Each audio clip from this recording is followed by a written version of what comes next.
Hello and welcome to another episode of Scott Reads Comics. Today I'll be covering Who's Who in the DC Universe, Volume 8, published in 1985 by DC Comics. Again, we have our classic wraparound cover here for this issue of Who's Who as we continue our coverage of the 24-issue initial series. And I will say this cover artist is uncredited on the interior, and I do not think this is George Perez, although this person looks like they're doing Perez light almost. This could be Chuck Patton, but I'm not sure. I can't find a signature. And again, as we're going to see in the interior, the cover is strangely left uncredited. This issue covers Fatal 5 to Gargwax.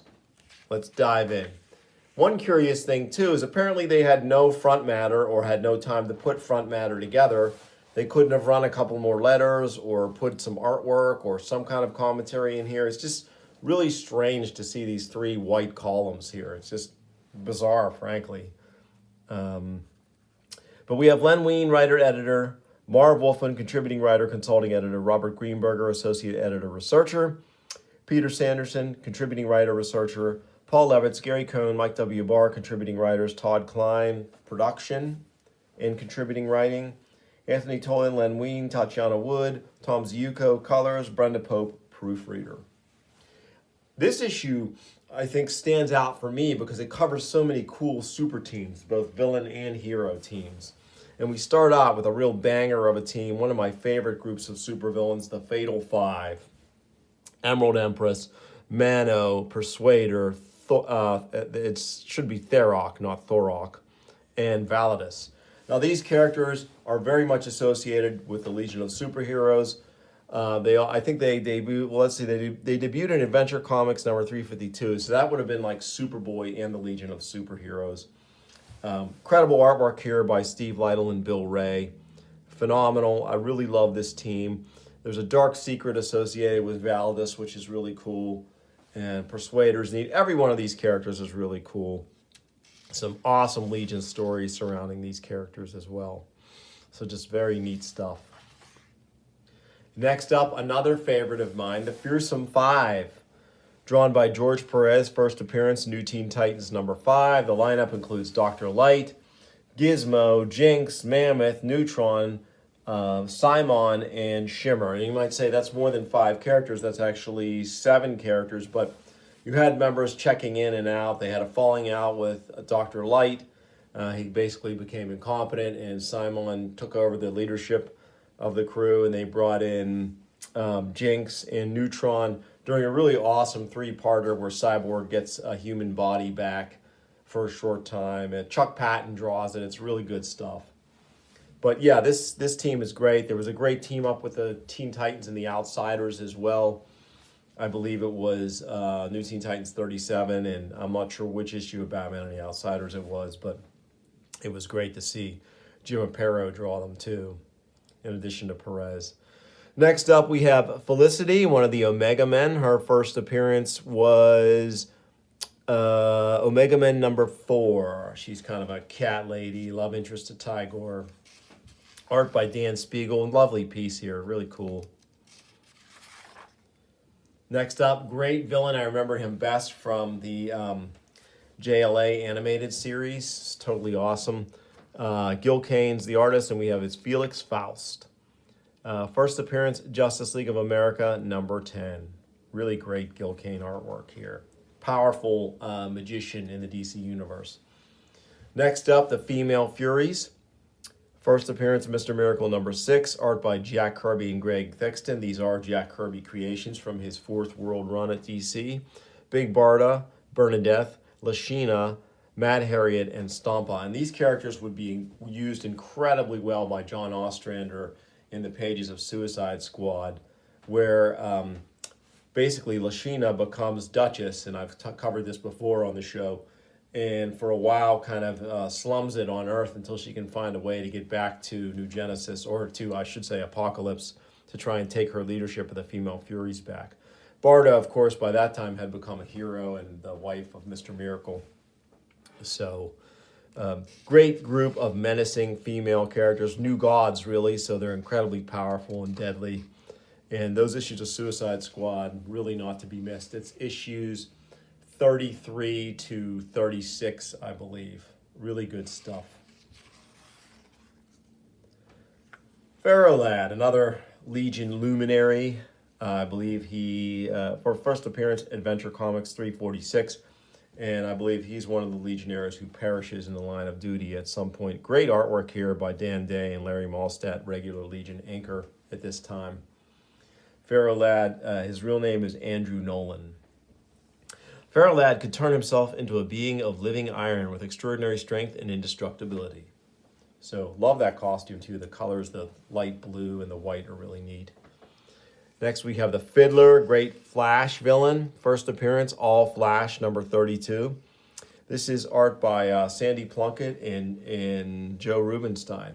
Really cool. So he has pretty much a gimmick villain where he uses his fiddle to affect foes sonically. But look at this cool floating, flying fiddle car that he has. Pretty neat. Real name, Isaac Bowen. So we have two Firebrands. We have the original Firebrand, drawn by Murphy Anderson and first appearing in Police Comics #1. And then we have the new Firebrand, member of the All-Star Squadron, drawn by Rich Buckler and Mike DiCarlo, and her first appearance was All-Star Squadron #5. Really great character. I really liked Annette Thomas. Or, I'm sorry, that was a Freudian slip there a little bit, because Danette Thomas was Roy Thomas's wife, who was his co-writer at the time, and Firebrand is Danette Riley. I think she was loosely based on Roy's wife, Danette. So great character, and she was one of those first characters in Crisis on Infinite Earths #1. She was one of that group of characters first summoned to the Monitor's satellite. So that's kind of a neat distinction for her. Next up, we have the Firebug, drawn by Dennis Cohen and Bob Smith. First appearance, Batman 318, just another sort of third-tier member of Batman's Rogues Gallery. Then we have Firefly, drawn by the incomparable Brett Blevins, and his first appearance was Detective 184. So we have two Batman villains here sharing the page here.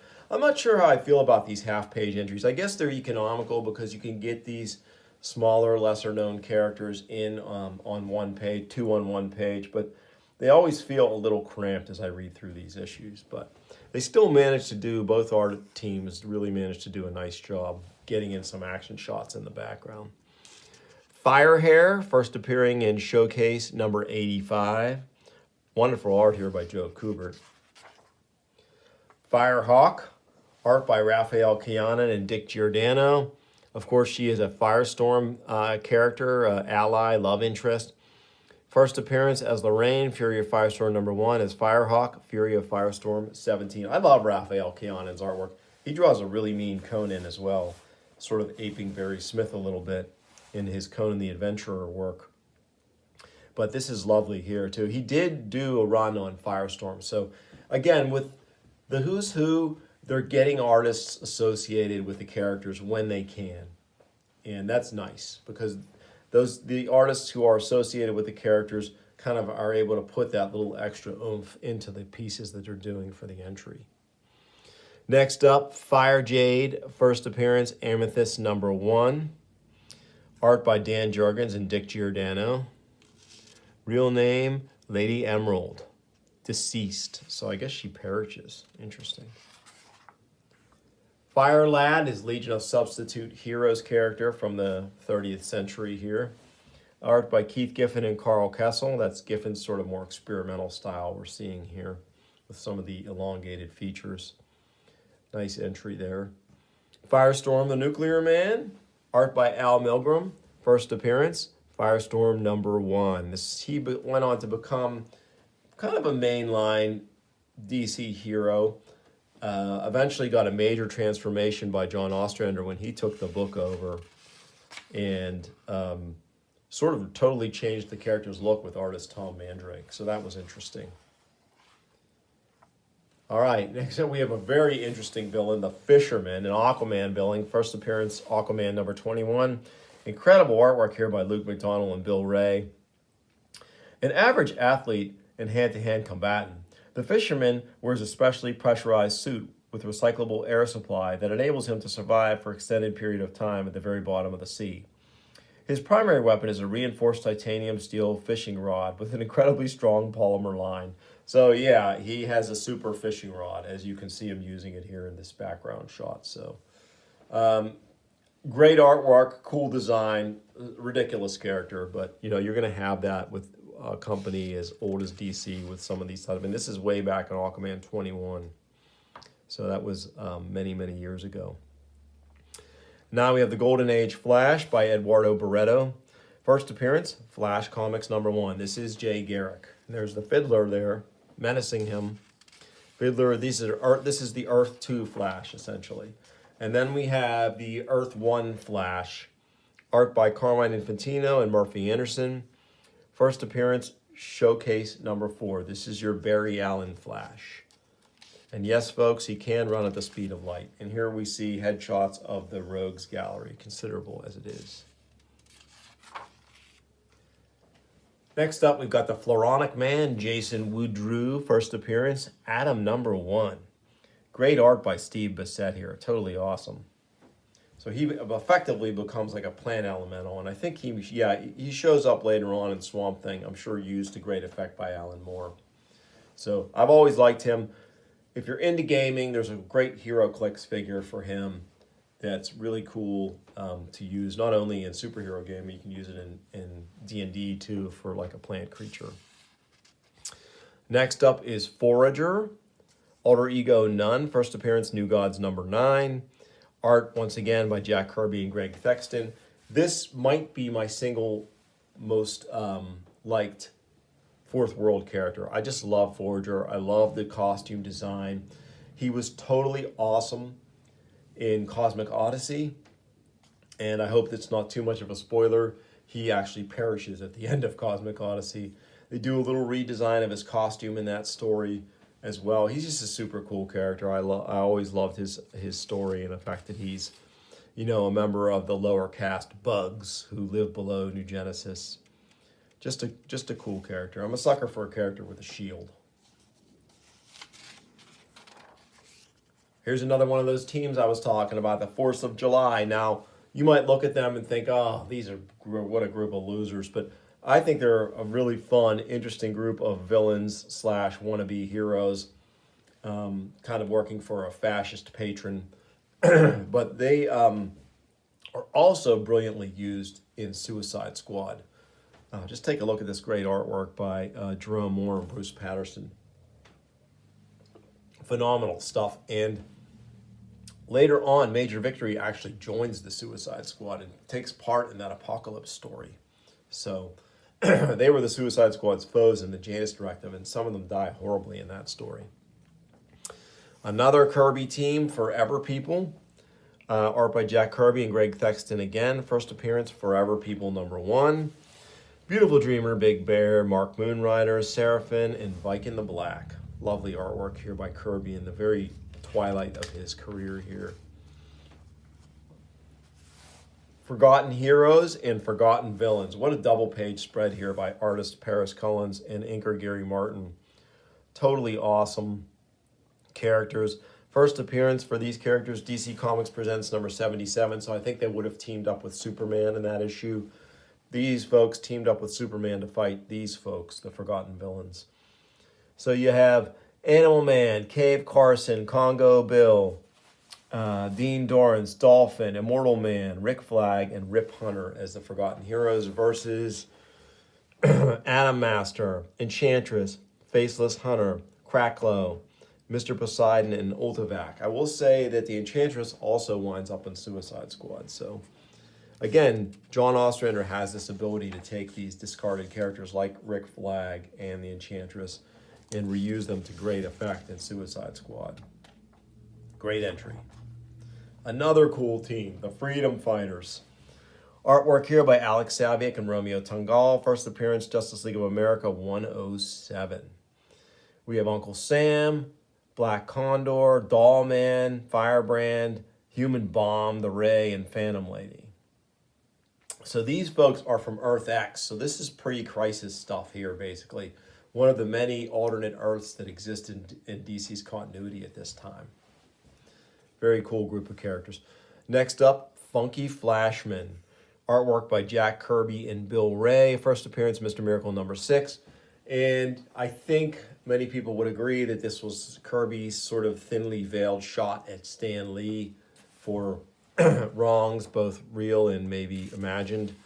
It's a complicated relationship between those two creators, but Funky Flashman is sort of a weird character. He would also show up later in the 70s in Secret Society as supervillains and kind of be a sort of an annoying character in there as well.